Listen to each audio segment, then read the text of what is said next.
It's finally time to kick off some New York City Marathon training updates.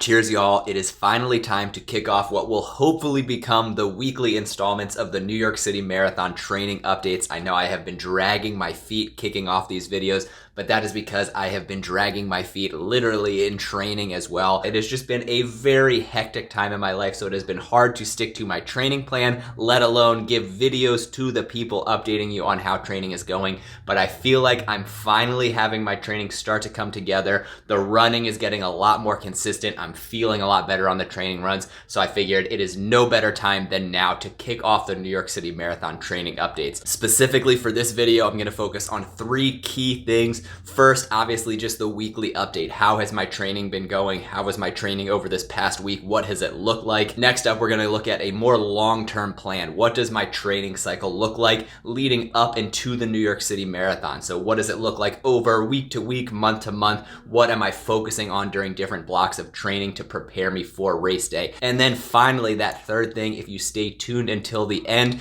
I will be talking about ways that you can contribute to my charity, my fundraiser for the marathon, and earn yourself some free I Run on Beer gear along the way, so stay tuned for that. But before we dive into the content of the video itself, just have to give a quick shout out to Bruvana. If you missed my video about Bruvana, I'll put a little bubble link to it up here if you want to check out the full unboxing. I'm drinking one of the beers I received from my Bruvana box today. This is Fusion Brewing Strange Days, a German style Kolsch that is super delicious and incredibly refreshing. If you want more information on Bruvana, I also have a link down below that you can click. It is a monthly themed beer club where each month they basically pick a city to highlight. This month was Lexington, Kentucky. You get at least 6 different beers from at least 4 different breweries, plus a unique piece of glassware as well as a souvenir from the city. So an awesome deal, an awesome beer of the month club box, a cool theme, a great idea, and a lot of fun. So I'm going to be enjoying tasting my way through these beers. And like I said, if you want more information, you can watch my unboxing video or click the link down below to check out their website. And now on to the training update itself, kicking it off with that first topic, weekly training. What have my runs looked like over this past week?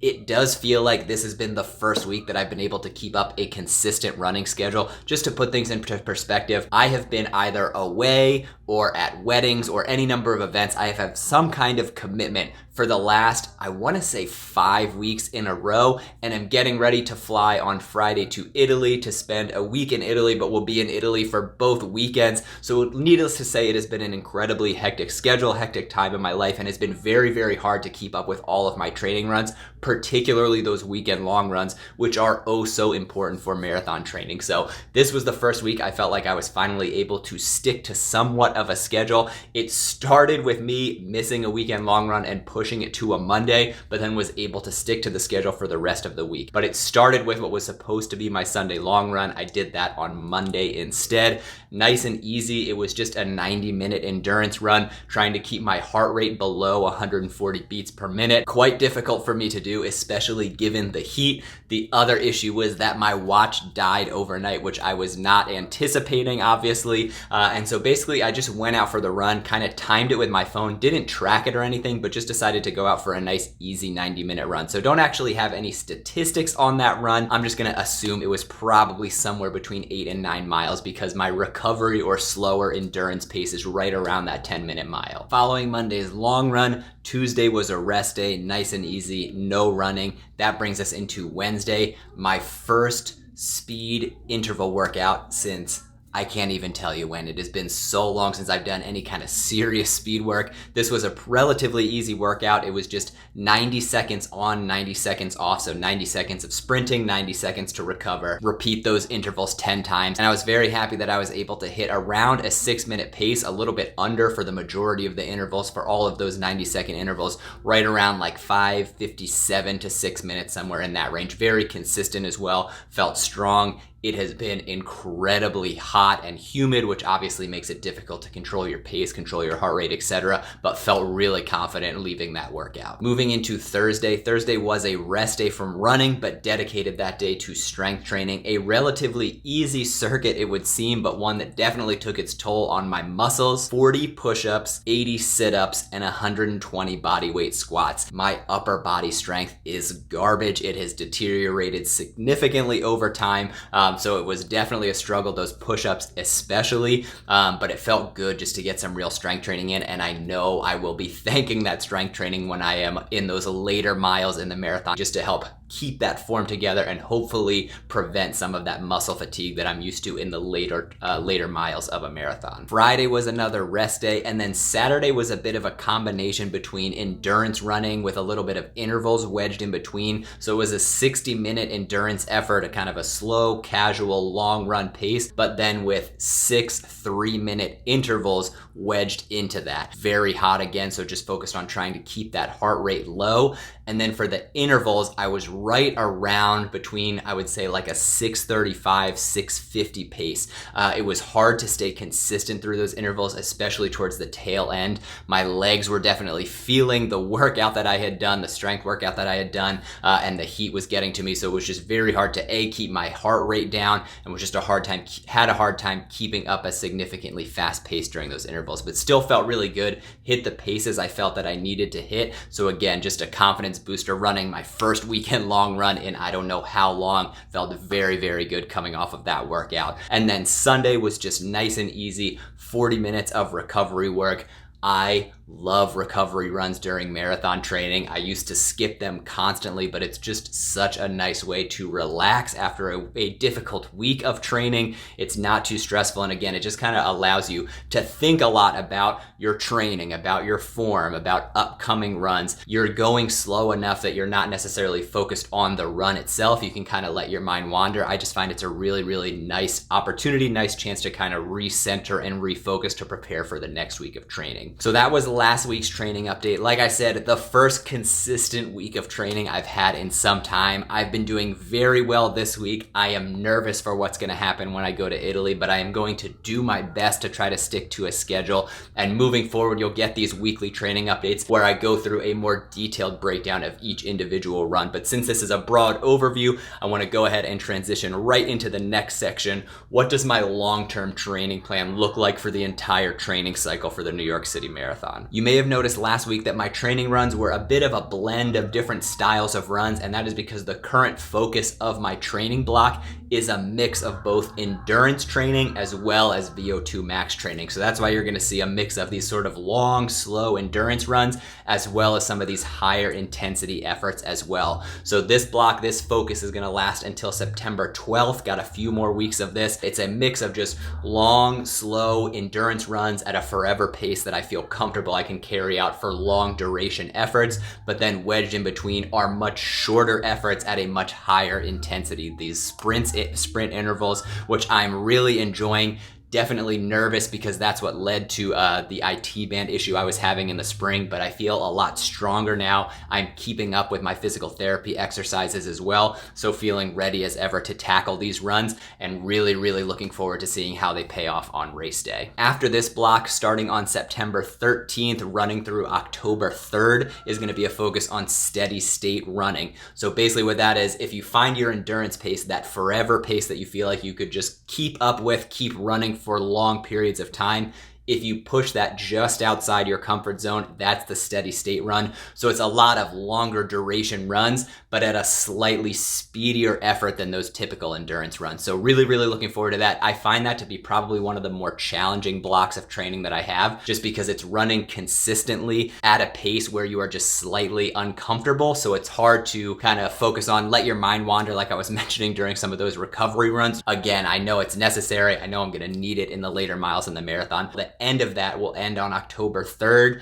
and that is where I have my eye on a half marathon so that I can put some of this training to the test and also kind of test out or sample my pacing strategy for the marathon. I've got a half marathon in mind up in New England that I am very excited about. Don't want to announce it quite yet because I'm waiting for a few more details to fall into line, but stay tuned for that, an exciting half marathon coming up in October. Then after that, from October 4th through October 24th, pretty much the entire month of October, we are going to be dedicating to recovery from the half marathon, just taking it easy, allowing some taper, allowing more time for my body to recover after runs as we get closer to the marathon date, but also still pushing the pace during some threshold training. A mix of some slower runs with some speedier runs. This will run through most of October, and then after October 24th, through November 7th is just going to be focused solely on that recovery, on that taper to prepare myself for the New York City Marathon. So that gives you a brief view of my long-term training plan. Again, it's a mix of, sometimes it's a mix in one single block of slow runs with fast runs. Some are dedicated to one specific pace,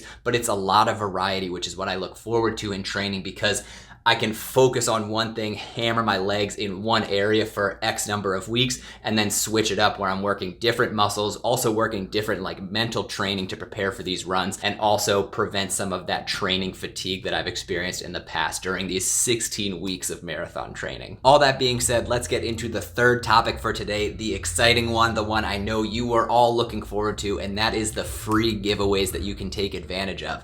As I mentioned, I am running the New York City Marathon for a charity, specifically for Caring Kind's team, the Athletes to End Alzheimer's team. It is a cause that is very near and dear to my heart and my family's heart. I lost a grandparent to Alzheimer's. My wife's family did as well. And so just a charity that I am so thrilled to be supporting in this race effort. And you can support the charity as well. There is a link down below if you would like to support my New York City Marathon team or my fundraiser for this race. I've got about $2,000 to raise before the race, so plenty of work to be done, but also exciting ways that you can donate to the cause and enter yourself in for some free giveaways. So the first one is just going to be monthly giveaways that I'm going to be doing all the way up until the race. So there's going to be an August giveaway, just a few weeks left to take advantage of that, September, October, and November. Anyone who has donated at least $10 to my fundraising effort will automatically be entered every month into a giveaway. I am going to be doing 2 free giveaways for August, so giveaways for 2 separate items. There are only about 20 people so far who qualify for the giveaway, so 2 out of 20 chance of winning. Pretty good odds right now. So if you would like to join, like I said, there's a link down below. You just have to donate at least $10 and you'll be entered every month for one of those monthly giveaways for an I Run on Beer swag item, probably a t-shirt. The trucker hats are really popular, maybe a sweatshirt as we get closer to the race as well. And speaking of sweatshirts, if you really want to go above and beyond in supporting my team, anyone who donates at least $100 will receive 1 free custom I Run on Beer New York City Marathon sweatshirt. I am in the process of designing these, but I promise you they are going to be awesome. I'm going to get crew neck sweatshirts with my I Run on Beer New York City logo probably on the breast pocket. There won't be a pocket, but that's where the logo will go. And then a map of the New York City Marathon course on the back. Very excited to see how these come together, but anyone who donates at least $100 will receive one of the sweatshirts for free. I will cover everything, shipping, you name it, everything's covered by me.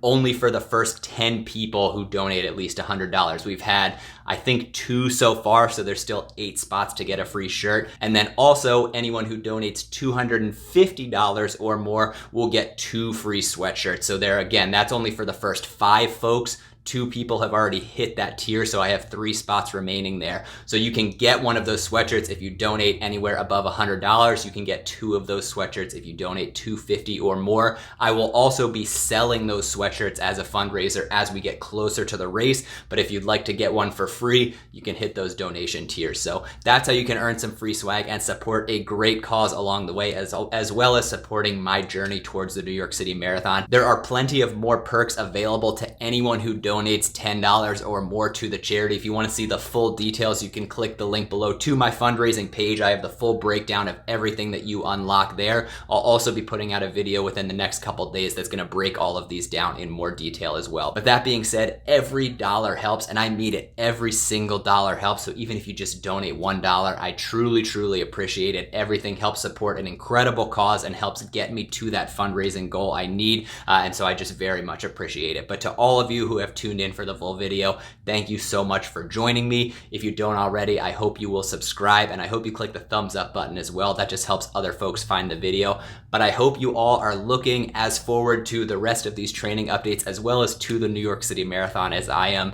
This is going to be such an exciting race. This is a race that I have been looking forward to running, I want to say since like 2012, 2013, when I first started thinking about maybe possibly running my first marathon, and then started looking at New York City specifically. So it is getting unbelievably close. I have a lot of training to do. Luckily, my schedule calms down quite a bit once I return from Italy, so it should be a little bit easier to stick to my training schedule, but I know I've got a lot of miles to log if I'm going to hit that goal of running a sub 3 hour and 30-minute marathon. So thank you all for tuning in. For all of those of you who have already donated to the charity, I really appreciate it. And to all of those who are considering it, I appreciate those future donations as well. So thanks for joining me on the journey, and I'll see you next time.